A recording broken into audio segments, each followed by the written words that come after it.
welcome to the Great New York State Fair, the very last day of the fair. More importantly, welcome to the State Police exhibit.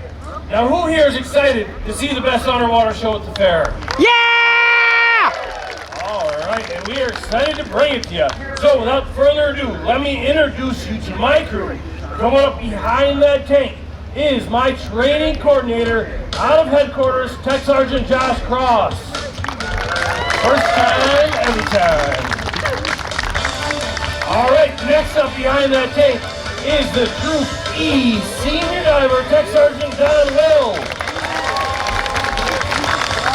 Also known as the Seneca Lake Sea Cow. All right, lastly up there is your very own, the Troop D Senior Diver Smooth G, Tech Sergeant Craig Eberl. Greg is a 33-year veteran of the State Police. And if you look up here, he used to have hair. All right, now let me introduce you to the host of your show, the Troop C Senior Diver, Tech Sergeant Seth Little. Hello, New York! How are we doing today? And this is Chief Technical Sergeant Neil Case. He is the youngest serving Division Dive Officer in State Police history.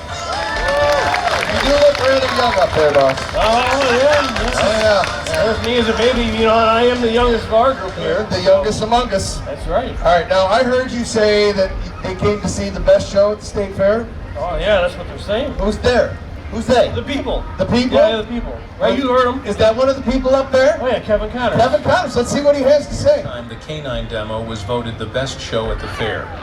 But if they took that survey again, I'm afraid to say that the underwater recovery I don't team would recognize his definitely voice. Well, listen, But for sure, yeah, that's definitely he said true. that we would definitely do that survey. But you know what? Let's stop talking about it. Let's show them what we've got. All right. Hey, listen, before we start this show, we want to invite all the kids, okay? You can come up and sit down in front of the tank, all right? Just got to make sure you sit down so the adults can see what's going on. But come on up. Come on under the ropes there, okay? Come on over and have a seat. Just don't trip on the ropes. All right. Oh, yeah. A lot of people here today. It's a beautiful day. All right. All right, just be careful. While the kids are getting seated there, you want to tell them the first rule of dive school? Yeah, hey kids, just so you know, there is no crying if you get wet. Oh, yeah. All right? No crying in dive school. That's right. We put it another way, but that's safe enough. That's right. Have a seat, guys. All right, Have a now, seat. while they are getting seated, I am going to give you a brief history lesson of the New York State Police dive. Our first dive was logged in 1932. That makes us the oldest, and we are also one of the largest public safety dive teams in the whole of the United States, New York. Now back then, we had hard helmets, we had canvas, lead belt, lead shoes. All together, the weight of that equipment was well over 100 pounds. What troopers did then, what troopers continue to do today, they're giving you equipment, they get the job done. All right? But in 1943, there was a smart fellow by the name of Jacques Cousteau. Jacques Cousteau invented the aqualung. It's what we commonly refer to as SCUBA. SCUBA is an acronym. It stands for self-contained underwater breathing apparatus. It took the hundreds of pounds of equipment, brought it down to about 40 to 60 pounds. Made divers a lot more maneuverable in the water. All right, and being maneuverable sounded good to the troops, so we decided to learn this technology at the speed of New York government in 1957. We sent representatives from our dive team to learn from the best. Who's the best at diving? The Navy. All right, so we sent guys down to the Navy dive school. They graduated the dive school. They brought their lessons back to Albany, where we modeled our own school after, right, boss? Yeah, it's a 10-week-long novice dive school where we bring our newest members from non-diver all the way up through advanced open water scuba, diving to depths of about 132 feet, testing the physical and mental fortitude of those new members. Now, only 1/3 of those who think that they're good enough to make our team will actually graduate our school. It is known as one of the hardest special operations teams in division. These guys up there made it through. Give them a hand. All right, Seth, we've got some special guests in the audience today. I think Tech Sergeant Cross. Oh, yeah? Some family members here today. Yeah. Hello, All right. hello. You know, it's a beautiful day. It's a gorgeous day. Beautiful people. I love people. All right, we got some guys up there with black suits on getting hot. They want to get in the water. Yeah, but guys, listen, this isn't any old dive show. This is a New York State Police dive show, all right? So we're going to show off. So take your gear off and put it in the water. Anybody can dive in fully geared. Take your gear off, put it in the water. Yep, right in the water. Come on, guys. Come on. All the gear in the water. Let's make it special. All right. While they're doing that, why don't you explain why we would do something like this? All right, listen. The number one thing that will either hurt or kill a diver is panic. And so we want to make sure our divers do not panic. We call this the remove and replace. All right? And so we need to make sure that our guys can take their gear off and put it back on under low vis or no vis conditions. All right, hey guys, I said all of your equipment, come on, your masks, put your masks. Come on. Wait, Josh, don't take that off. Nobody wants to see that. All right? Don't forget, that water's cold. Yeah. Scared turtle. Yeah. Come on. All right. So, all right. Who wants to see divers in the water? All right. Well, let me hear by the sound of your applause who you think's going to win. Because without saying this is a race, we know what this is. All right. So, on my left we have Josh Cross, the hero of 2 fakes, first time every time. Not bad. Not bad. All right, listen. But this next animal, in his natural environment, there is nothing like it. This guy not only has 1 set of twins, but 2 set of twins. He is the Seneca Lake Sea Cow, Don Will! Oh, we got a crowd favorite for sure. Crowd favorite. All right.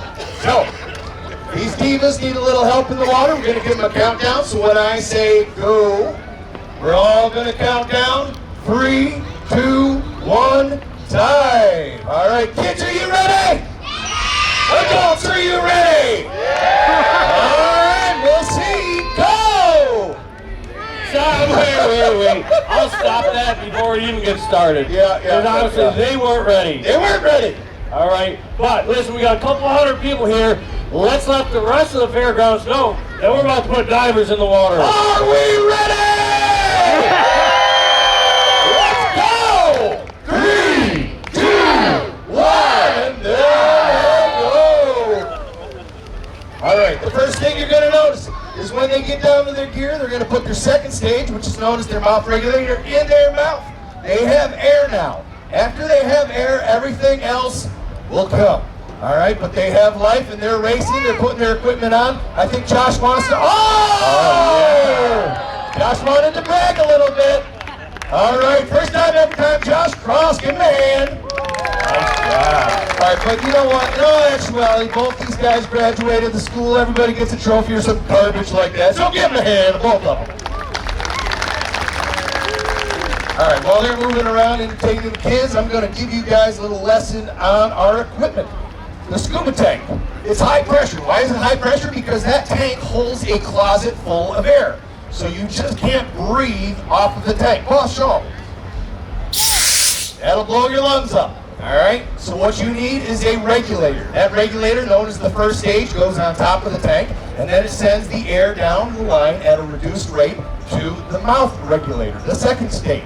It provides them air on demand anywhere they are in the water column. Now, I say anywhere they are because that tank is also attached to a BCD. That BCD is those little black flaps on the back. Those are airtight.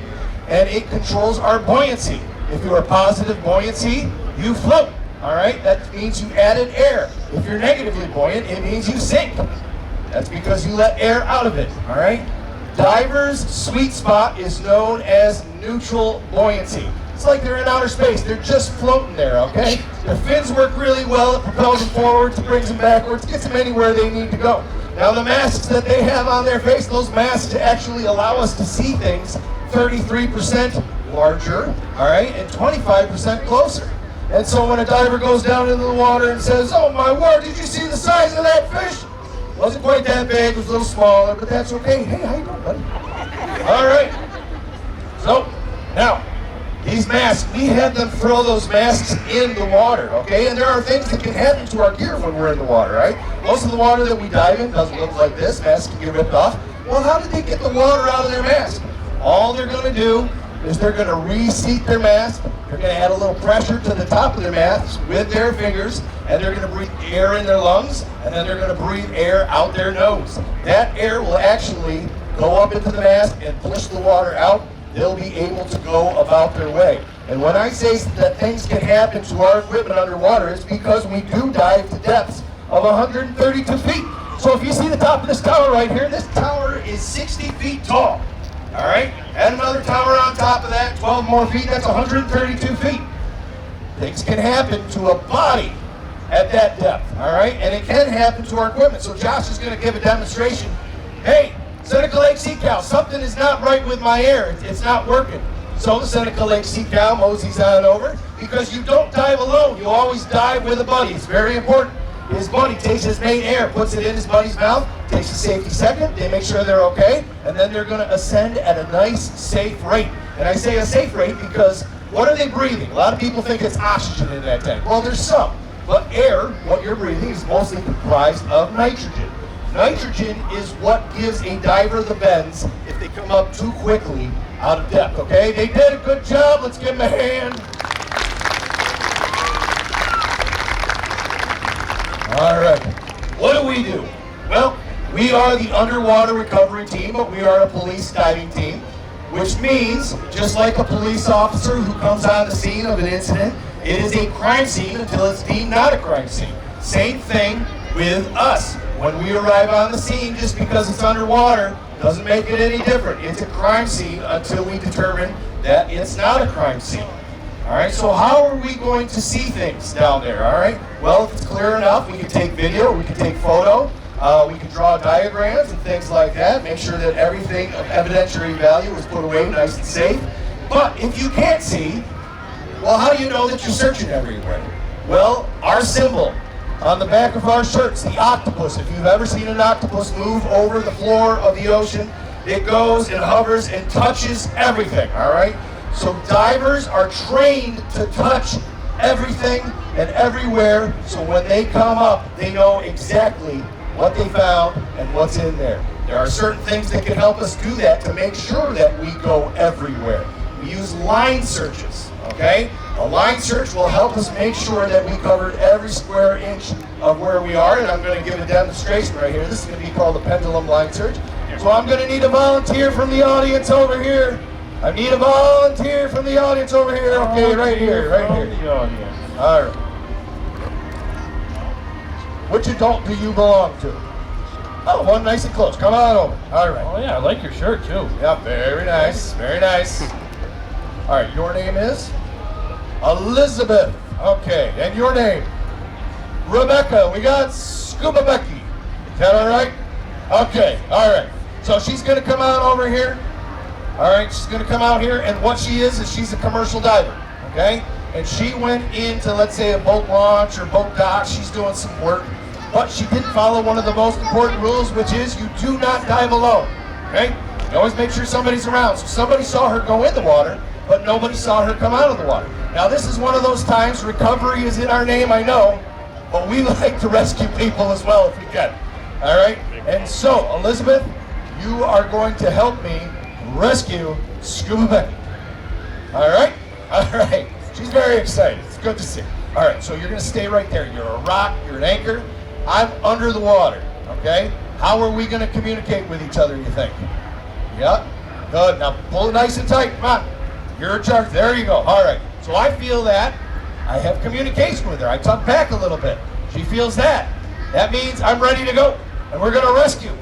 So here I go, I'm swimming under the water, and this is a pendulum search. I'm going back and forth, just like a clock pendulum. All right, Elizabeth sees I'm coming to the end here. She gives me a tug. I know it's time to turn around. Turn around. I come back, and then I give her a tug, and she gives me some line. So it extends my search, and I'm coming back, and I find Scuba Becky next to Elizabeth. Give her a hand. Good job. All right, Elizabeth. Thank you very much. All right. Okay, Seth. Yeah. Now, what would we use if we were looking for something smaller? Maybe like a bullet casing or even a gun. All right. That is a pattern where we can cover a lot of ground in a short time. But if we're looking for something smaller, then we use a pattern, okay, where we cover smaller increments.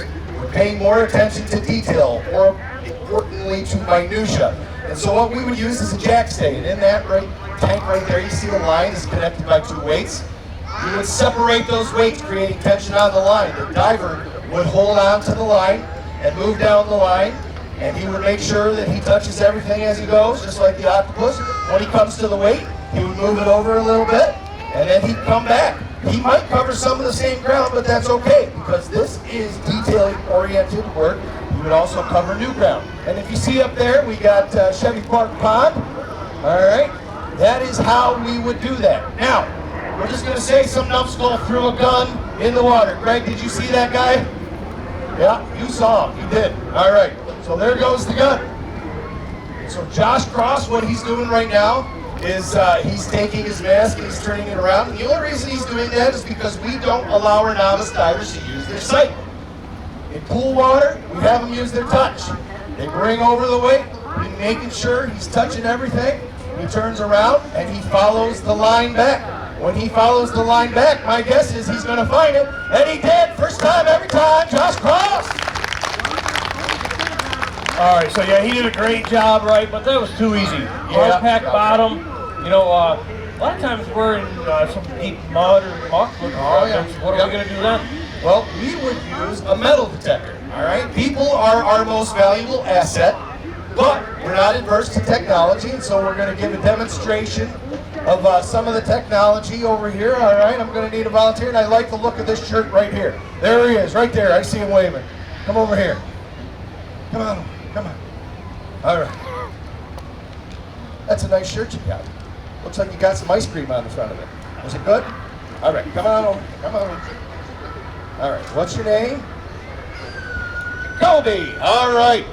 So Jacoby, you know what this is? Say it's a metal detector. All right, he knows exactly what it is. Now Jacoby, this glove looks like it will fit you perfectly. All right, so we're going to put that in your hand right there, okay? And you're going to hold this with your other hand, and you're going to come out over here towards the water. All right. Now. Oh, it's detecting something in there. All right, so we're going to put our glove right in there and find out what it's detecting. Let's go. What is that? It is a U-bolt, and the U-bolt, this would represent construction, okay? We find a lot of rebar, stuff like that under the water that we just want to get it out of the way, okay? Has nothing to do with our case. We want to put the bad guy to jail, right, Jacoby? Right.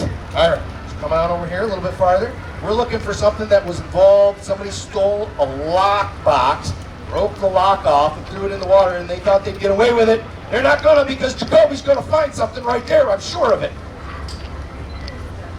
Oh yeah! Oh yeah, there it is. There it is. Now this is a lock, all right? What we would do with this now, Jacoby, is we would actually keep this in the same water, maybe in a bucket or something like that, but you keep it in the same water because there's a chemical makeup of each individual body of water. So if you keep this in the water, it doesn't degrade as quickly, okay? And you can also find fingerprints on items that are in the water for up to 70 days after they've been thrown in. And you put the bad guy in jail, give me the high five. Oh, all right, you're good. Hey, Jacoby. Hey, buddy. You did such a great job. I know, a voice is coming from there, but it's right behind you, Jacoby. There you go. Oh, hey, you did such a great job. You're going to get your very own octopus, so much cooler than a puppy. Kids, if you want your own octopus, parents, you can buy it right over there at the Trooper Foundation. The octopus, you were brave. Good and job. these shirts and other New York State paraphernalia, okay? The Trooper Foundation supports us in our time of need, and they do that through your generous donations and your gift buying, so we would appreciate you supporting them. Now, other technology that we have underwater robots. Why would we use these when we have divers? Well, let's say that a four-wheeler went through the ice, there wasn't anybody attached to it, so it's not emergent. What we would do, maybe, instead of sending a diver down there, we would send a robot. Doesn't get cold, doesn't have feelings, doesn't complain. Sounds like the perfect husband, right? I don't know. Send that down there, boss. And it's got an HD camera. Kids, wave to the camera. All right. So, the robot found some kids, and it found the four-wheeler. Now, we do need our most useful tool, okay? And that is our best diver on this team. It's 33 years he's been here. There is nobody like this man. He is a man among men. Greg Ebro, give him a hand. Excuse me, I'm gonna puke over here for a second. Anyway, so Greg, listen, you're on a surface supply air system, which means we can give him endless amounts of air. All right, we can also talk to him and give some communications with him. Now, we're gonna send him down there. He's gonna follow the line of the robot down to the four-wheeler. Go, Greg. There he goes. All right, kids, take a seat, kids, so that the adults can see what he's doing. Take a seat, kids. Don't make me come over there. That's all I need to say. All right, kids, take a seat. All right, Greg. Kids, give Greg a hand. Go for him. There you go. I know why you're there, Greg. You're there to get that floor. Yeah, the money. Yeah. That's okay, too. All right. So Greg's going to leap like Superman over to the four-wheeler. He takes a nice selfie with the robot, and then he says, "Get out of here, dumb robot." Now, Greg, how are you going to get that four-wheeler out of there? I think it would impress the kids if you just did a deadlift or something. Oh, no. Greg is going to use a lift bag that's much smarter, keep your back safe, all right? So this lift bag comes in various sizes, anywhere from 50 pounds up to thousands of pounds. But it always needs air in order to work, so he attaches that to the four-wheeler, and he asks topside for some air. Topside, setting levels. All right. All right, Greg. Get that bubble wand working. Stick that wand right up the old lift bag. Come on. There you go. All right. Now that he did that, the lift bag, you can see it expanding. As it expands, that four-wheeler goes up. He gets out of the way in case something goes wrong. Got to protect that beautiful head. Look at him. Give him a hand. That is work right there, gentlemen. That is work. And ladies. All right. Oh yeah, he's still got it. Look at him. Yeah. All right, so we come out here, we have a lot of fun. The fact is that these guys are some of my best divers throughout the state. They're team leaders, and every single time that they go underwater or their team members go underwater, they're putting their lives on the line. And it doesn't matter if it's for training or for a true recovery mission. So if you could please all join me in thanking them for what they do every day. Thanks, guys. All right, it's been my privilege to be your guide on this underwater adventure. K9 show is going to be coming up. We're going to leave that diver in there, so adults come on over and take your kid's picture in front of the diver. Kids, we have stickers if you want stickers, all right? But the most important thing is have a great day at the New York State Fair. Thank you very much.